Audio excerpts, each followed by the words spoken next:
In today's video, I'm going to teach you how to change your Squarespace domain.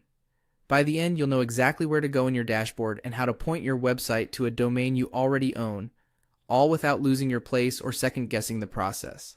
Before we start, make sure you're logged into the correct Squarespace site and that you have access to the registrar account where your domain is currently managed. Having that login handy will save you time later. First, open your Squarespace dashboard and look to the bottom left corner. Click the small settings gear icon. This is your control center for everything behind the scenes, and it's where domain options live. If you're managing multiple sites, double check you're in the right one before moving on. Next, inside settings, click on domains and email. This section gathers all address-related tools in one place, so you don't have to hunt around. It's designed to make changing where your site lives on the web straightforward and reversible if you need to adjust later. Now choose domains. You'll see any addresses already connected to your site, including the temporary Squarespace subdomain that came with your account. Think of this page as your domain hub. It shows what's active today and what you're about to connect.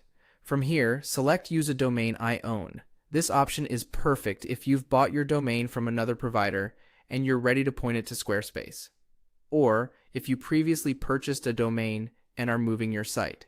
If you don't own a domain yet, you can always purchase one through Squarespace or any registrar, but today we're focusing on using one you already have.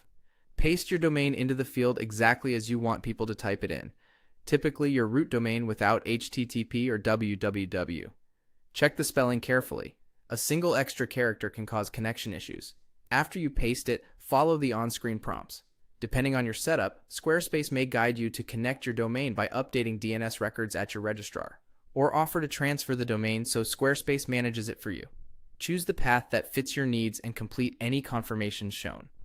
Once submitted, changes may take time to propagate across the internet, sometimes up to 72 hours, though it's often much quicker. Keep the Squarespace window open until it confirms the connection, and then test your domain in a new browser window or on your phone. If you see your site load at the new address, you're all set. That's it. Your Squarespace site now uses your own domain.